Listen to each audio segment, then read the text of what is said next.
Hi எல்லாருக்கும் வணக்கம். இந்த வீடியோவில் இன்றைக்கி நம்ம என்ன தெரிஞ்சுக்க போகிறோம் அப்படின்னா, எத்தனை மைக்ரோப்ஸ் நம்மளுடைய சாம்பிளில் ப்ரெசென்ட் ஆகிருக்கு. அதாவது வாட்டராக இருக்கட்டும், ஃபுட் சாம்பிளாக இருக்கட்டும், இல்லைனா வேறு எந்த லிக்விட் ஃபுட் ஐட்டமாக இருந்தாலும் அதில் எவ்வளோ மைக்ரோபியல் லோடு இருக்குன்றதை நம்ம சிம்பிளான காலனி ஃபார்மிங் யூனிட் அப்படின்ற கேல்குலேஷன் மூலமாக நம்மளால் கண்டுபிடிக்க முடியும். So colony forming unit per ML, ஒரு எம்எல்ல எத்தனை மைக்ரோபியல் பாப்புலேஷன் இருக்குது அப்படின்றது தான் இந்த கேல்குலேஷன் மூலம் நம்ம தெரிஞ்சுக்க போகிறோம். ஃபார் எக்ஸாம்பிள், நம்பர் ஆஃப் இதுக்கான ஃபார்முலா பார்த்திங்கன்னா, colony forming unit per ML is equal to number of colonies multiplied by dilution factor divided by volume plated. So இந்த கேல்குலேஷனில் நம்ம கரஸ்பாண்டிங் வேல்யூஸ் அப்ளை பண்ணுறது மூலமாக நம்மளால் காலனி ஃபார்மிங் யூனிட்ஸ் எவ்வளோ இருந்ததுன்றதை நம்மளால் ஈஸியாக கேல்குலேட் பண்ண முடியும். ஃபார் எக்ஸாம்பிள், எத்தனை காலனிஸ் நம்ம ஐடென்டிஃபை பண்ணுறோன்னா 150 கவுண்ட் பண்ணுறோன்னு வச்சுக்கோங்க. நீங்கள் ஒரு வாட்டர் சாம்பிள் கொண்டு வரீங்க, அந்த வாட்டர் சாம்பிளை சீரியல் டைல்யூஷன் பண்ணுறீங்க. சீரியல் டைல்யூஷன் பண்ணிவிட்டு ஒவ்வொரு டைல்யூஷனில் இருந்தும் கரஸ்பாண்டிங் பிளேட்டில் வந்து இனாக்குலேட் பண்ணுறீங்க. 0.1 ml 0.1 mlன்னு. ஃபார் எக்ஸாம்பிள், ஒரு 6 டெஸ்ட் டியூப் இருக்குது, 6 டைல்யூஷன் போட்டிருக்கீங்கன்னா 6 டைல்யூஷன்லேருந்து 6 டிஃப்ரெண்ட் பிளேட்டில் நம்ம அதை 0.1 ml 0.1 ml எடுத்து இனாக்குலேட் பண்ணுவோம். அப்போ அதில் எந்த பர்டிகுலர் பிளேட்டில் நம்மளுக்கு வந்து 30 to 300 கவுண்டபிள் காலனிஸ் இருக்கோ அதை தான் நம்ம கன்சிடர் பண்ணணும். இது வந்து ஸ்டாண்டர்ட், யூனிவர்சல் ஸ்டாண்டர்ட். அப்போ நம்ம டிஃப்ரெண்ட் டைல்யூஷன்ஸ் போட்டாலும் எந்த பிளேட்டை நம்ம கவுண்ட் பண்ணுறதுக்கு கன்சிடர் பண்ணோம் அப்படின்னா, கணக்கில் எடுத்துக்கணும்னா, எந்த பிளேட்டில் 30லேருந்து 300 காலனி வரைக்கும் கவுண்ட் பண்ணுற மாதிரி இருக்கோ அந்த பிளேட்டை தான் நம்ம எடுக்கணும். அப்போ அந்த மாதிரியான ஒரு பிளேட்டை நம்ம சூஸ் பண்ணி கவுண்ட் பண்ணுறப்போ நம்மளுக்கு எத்தனை காலனிஸ் கிடைச்சது? 150 காலனிஸ் கிடைச்சது. டைல்யூஷன் ஃபேக்டர்னால் என்ன அர்த்தம்னா, ஃபார் எக்ஸாம்பிள், நீங்கள் ஒரு சாம்பிள் வாட்டர் சாம்பிள் கொண்டு வரீங்கன்னா அந்த வாட்டர் சாம்பிளில் டைரெக்டாக நம்ம இது பண்ணிட மாட்டோம், இனாக்குலேட் பண்ணிட மாட்டோம். அதுக்கு பதிலாக நம்ம என்ன பண்ணுவோம்னா டைல்யூஷன் போடுவோம், serial dilution. Series of test டியூப்ஸில் நம்ம என்ன பண்ணுவோம், 9 ml ஆஃப் ஸ்டெரைல் வாட்டர் வச்சுருப்போம்.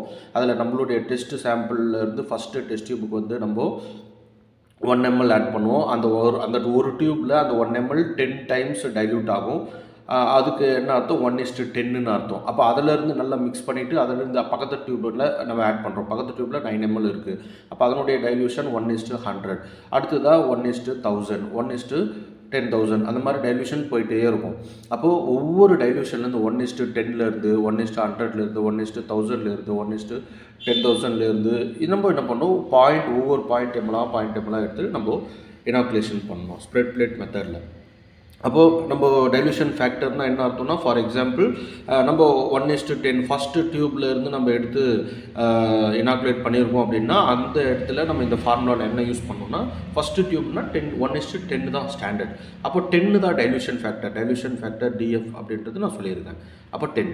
அப்போது டைல்யூஷன் ஃபேக்டர் இங்கே 10 வரும். நம்ம எந்த டியூப் ஃபார் எக்ஸாம்பிள் செகண்ட் எடுக்கிறோம்னா 1000 வரும், 100 வரும், தேர்ட் ஒன்னா 1000 வரும், அந்த மாதிரி. அப்போது நம்ம எவ்வளோ டைல்யூஷன் எடுத்திருக்கோம், எந்த பர்டிகுலர் டைல்யூஷனில் நம்மளுக்கு 30லேருந்து 300 காலனி வந்திருக்கு, நம்மளுக்கு வந்து 1:10,000 டைல்யூஷன்லேருந்து அந்த 30லேருந்து 300 கவுண்டபிள் காலனிஸ் இருக்கிற பிளேட் கிடச்சிருக்கு. அப்போது அந்த டைல்யூஷன் ஃபேக்டர் நம்ம கன்சிடர் பண்ணிக்கணும் 10,000. அந்த வேல்யூ இங்கே நம்ம அப்ளை பண்ணிக்கலாம். அப்புறம் எவ்வளோ வால்யூம் நம்ம ஆட் பண்ணுறோம், சாம்பிள் இனாக்குலேட் பண்ணுறதுக்கு எவ்வளோ ஸ்டாண்டர்டாக எடுக்கணும், 0.1 ml தான் எப்போவுமே எடுப்பாங்க ஸ்டாண்டர்டாக, கூட குறைய எடுக்க முடியாது. அப்போ எத்தனை காலனி கவுண்ட் பண்ணிங்க? 150 காலனி கவுண்ட் பண்ணிங்க ஒரு பிளேட்டில். டைல்யூஷன் ஃபேக்டர் 10,000 டிவைடட் பை எவ்வளோ வால்யூம் இனாக்குலேட் பண்ணிங்க, 0.1 ml ஆட் பண்ணிங்க. சிம்பிளிஃபை பண்ணிங்க அப்படின்னா உங்களுக்கு இந்த வேல்யூ வருது. இதை நீங்கள் சயின்டிஃபிக் ஃபேக்டரில் சயின்டிஃபிக் நார்ம்ஸில் நீங்கள் ரைட் பண்ணிங்கன்னா 1:5:10⁻7 colony forming unit per ml. அதாவது ஒரு mlல எவ்வளோ numbers of microbial load present ஆகிருக்கு அப்படின்றது நம்ம இங்கே போட்டிருக்கோம். அப்போது இதை நீங்கள் இந்த மாதிரியான சிம்பிள் ஃபார்ம்லேயும் எழுதலாம். மேக்ஸிமம் இந்த சயின்டிஃபிக் ஃபேக்டோரியல் ஃபார்மில் தான் எழுதுவாங்க, 1:5:10⁻7 அப்படின்னு. ஸோ இந்த காலனி ஃபார்மிங் யூனிட் அப்படின்னா 1 ml கேல்குலேட் பண்ணியிருக்கோம். இதை நம்ம 100 ml 1000 ml கேல்குலேட் பண்ணோம்னா × 100 100ஆல் மல்டிப்ளை பண்ணணும். 100 ml கேல்குலேட் பண்ணோம்னா 1 லிட்டரில் எவ்வளோ இருக்குன்னா 1000 ml அப்படின்ட்டு 1000ஆல் மல்டிப்ளை பண்ணணும். அப்போ நம்மளுக்கு கிடைக்கிற வேல்யூ தான் காலனி ஃபார்மிங் யூனிட். அப்போ இது என்ன அர்த்தம், இத்தனை மைக்ரோப்ஸ் வந்து அந்த லோடில் ப்ரெசென்ட் ஆகிருக்கு. ஒரு mlல கிட்டத்தட்ட இத்தனை நம்பர்ஸில் 1 10 100 1000 10,000 லட்சம் 10 லட்சம் கோடி 1,50,00,000 மைக்ரோப்ஸ் வந்து ப்ரெசென்ட் ஆகிருக்கு. அப்போது இது இவ்வளோ லோடில் இருக்கிற எந்த சாம்பிளும் நம்ம கன்சியூம் பண்ணக்கூடாது. ஃபார் எக்ஸாம்பிள் ட்ரிங்கிங் வாட்டர் நம்ம யூஸ் பண்ணுறோம், டெஸ்ட் பண்ணுறோம்னா ட்ரிங்கிங் வாட்டரில் 0 தான் வரணும். காலனி ஃபார்மிங் யூனிட் பர் எம்எல்ன்றது 0 வரணும். ஏன்னா மைக்ரோப்ஸ் இருக்கக்கூடாது. மைக்ரோப்ஸ் இருந்ததுன்னா என்ன அர்த்தம்? அது கண்டாமினேஷன் ஆன வாட்டர்னு அர்த்தம். வாட்டரில் நம்மளுக்கு மினரல்ஸ் மட்டும்தான் இருக்கும், மைக்ரோப்ஸ் கண்டிப்பாக இருக்கவே கூடாது.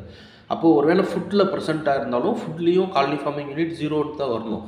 இப்போ வேர்ல்டு ஹெல்த் ஆர்கனைசேஷன் பார்த்திங்கன்னா international and national standard bodies நிறைய இருக்குது. இந்தியாவில் வந்து BIS எப்படியோ அந்த மாதிரி FSSAI இருக்கு இல்லைங்களா, அந்த மாதிரி வந்து வேர்ல்டு வைடாக இருக்குது. அப்போ WHO என்ன டிஃபைன் பண்ணுறாங்க?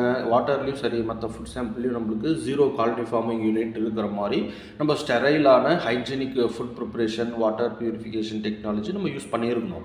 ஒருவேளை நம்ம யூஸ் பண்ணுற வாட்டரை சாம்பிளாக எடுத்து அதில் ஏதோ ஒரு வேல்யூ காலனி ஃபார்மிங் யூனிட் வருதுன்னா அது வந்து குடிக்கிறதுக்கு உகந்த தண்ணி இல்லை அப்படின்ட்டு அர்த்தம். ஸோ அதை தான் சொல்லுது. அப்போ காலனி ஃபார்மிங் யூனிட்டு 0 வரணும். காலனி ஃபார்மிங் யூனிட் கேல்குலேஷனுடைய யூஸ் என்ன அப்படின்னா வாட்டர் கண்டாமினேஷனோ இல்லை ஃபுட் சாம்பிளோ கண்டாமினேஷன் ஆயிருக்கோ இல்லைன்றதை நம்மள இதில் கண்டுபிடிக்க முடியும். அப்போ இதில் வேறு என்னென்ன கண்டுபிடிக்க முடியும்னா மேக்ஸிமம் கொலிஃபார்ம்ஸ் அப்படின்றத கண்டுபிடிப்பாங்க, ஈகோலை அப்படின்றத கண்டுபிடிப்பாங்க. கொலிஃபார்ம்ஸ்ன்றது a group of gram negative rod shaped bacteria. அதில் ஒரு எக்ஸாம்பிள் தான் ஈகோலை. இப்போ இந்த கொலிஃபார்ம்ஸ்ன்றது எங்கெங்கெல்லாம் இருக்கும் அப்படின்னா நேச்சுராக வந்து சாயிலில், வாட்டரில், வெஜிடேஷன்ஸில், சம்டைம்ஸ் ஃபீக்கல் கண்டாமினேஷன் மூலமாக கூட வரும். ஹியூமனுடைய இண்டஸ்ட்ரியில் இருக்கிற மைக்ரோபியல் லோட்லேயும் கொலிஃபார்ம்ஸ் இருக்குது. அப்போ ஃபீக்கல் கண்டாமினேஷன் ஆகிருக்கு வாட்டரில் அப்படின்னா என்ன அர்த்தம்? ரொம்ப தப்பான ஒரு தண்ணி. அது கன்சியூம் பண்ணோம்னா டிசீஸ் வரதுக்கு சான்ஸ் இருக்குது. மேபி அது பேத்தோஜெனிக் மைக்ரோப், சால்மோனெல்லா, வைப்ரியோ காலரே அந்த மாதிரியான பேத்தோஜன்ஸ் இருக்கும். அப்போது அதனால தான் சொல்கிறாங்க நம்ம குடிக்கிற தண்ணியில் காலனி ஃபார்மிங் யூனிட்ன்றதில் 0 வேல்யூ தான் வரணும். ஒன்றுமே இல்லை, மைக்ரோப்ஸ் கண்டாமினேஷனே இல்லைன்றது தான் அது காட்டும். அப்போது நம்ம அதை வந்து முக்கியமானதாக கன்சிடர் பண்ணுறோம். அப்போது இது எதுக்காக யூஸ் பண்ணுறோம் இந்த காலனி ஃபார்மிங் யூனிட் அப்படின்றத? மைக்ரோபியல் லோடு இருக்கா இல்லையான்றதை கண்டுபிடிக்கிறோம், கேல்குலேட் பண்ண யூஸ் பண்ணிக்கிறோம். ஸ்பெசிஃபிக்காக கொலிஃபார்ம்ஸ் அது மாதிரியான மற்ற பேத்தோஜெனிக் மைக்ரோப்ஸ் அப்போ எதுவுமே இருக்கக்கூடாது. இப்போ வேர்ல்டு வைடாக பார்த்திங்கன்னா WHO இதே சொல்கிறாங்க, இந்த வாட்டரில் இந்த ஸ்டாண்டர்ட் இருக்கணும், அப்போ தான் அது வந்து suitable for drinking or human consumption அப்படின்னு சொல்கிறாங்க. அப்போ இந்தியாவில் யார் அந்த மாதிரி பண்ணுறாங்கன்னா BIS, bureau of Indian standards, IS number, Indian standards, ஒவ்வொன்றுத்துக்கும் ஒரு நம்பர் இருக்குது. ஃபார் எக்ஸாம்பிள் நம்மளுடைய இந்த வாட்டருக்கான IS நம்பர் 10500 அப்படின்ட்டு வரும். அந்த ஸ்டாண்டர்ட் போய்ட்டு ரெஃபர் பண்ணி பார்த்தோம்னா தெரியும் அதில் எவ்வளோ நம்பர் ஆஃப் மைக்ரோப்ஸ் இருக்கணும், எவ்வளோ நம்பர் ஆஃப் மைக்ரோப்ஸ் இருக்கக்கூடாது, என்ன types of microbes maybe present ஆகிருக்கலாம், அது எவ்வளோ நம்பரில் இருக்கலாம், எவ்வளோ நம்பரில் இருந்தால் அதை யூஸ் பண்ணக்கூடாதுன்ற எல்லாமே வந்து நம்மளுக்கு இந்தியன் ஸ்டாண்டர்ட்ஸில் கொடுத்துருப்பாங்க. அதை ஃபாலோ பண்ணி தான் நம்ம அந்த வாட்டர் வந்து கன்சியூம் பண்ணலாமா வேணாமா அப்படின்றத நம்ம சொல்லுவோம். ஸோ இந்த கால்குலேஷன் ரொம்ப சிம்பிளான கால்குலேஷன். பயோடெக்னாலஜிஸ்ட்டுக்கும் சரி, மைக்ரோபயாலஜிஸ்ட்டுக்கும் சரி கண்டிப்பாக இது வந்து ரொம்ப யூஸ்ஃபுல்லான ஒரு இதாக இருக்கும். ஸோ இதில் நம்ம நல்லா ஞாபகம் வச்சுக்க வேண்டியது டைல்யூஷன் ஃபேக்டர்னால் என்ன, சீரியல் டைல்யூஷன் பண்ணுறப்போ என்ன நடக்கும், அது எப்படி ஃபேக்டராக நம்ம கன்சிடர் பண்ணுறது. இப்போ 1:10ன்னா அது எப்படி கன்சிடர் பண்ணுறது. அதுக்கப்புறமா ஃபைனல் ரிசல்ட்டு நம்மளுக்கு இந்த மாதிரி ஒரு பிளெயின் ஃபார்மில் நம்பர்ஸ் கிடைக்கிறப்போ அது வந்து சயின்டிஃபிக் ஃபார்மில் எப்படி கன்வெர்ட் பண்ணுறது அப்படின்றது எல்லாமே இதில் நம்ம தெரிஞ்சுக்க வேண்டியதாக இருக்கும். ஸோ இந்த வீடியோ இதுக்கு முன்னாடி வீடியோ மாதிரி ரொம்ப யூஸ்ஃபுல்லானதாக இருந்திருக்கும்னு நினைக்கிறேன். தேங்க்ஸ் ஃபார் வாட்சிங்.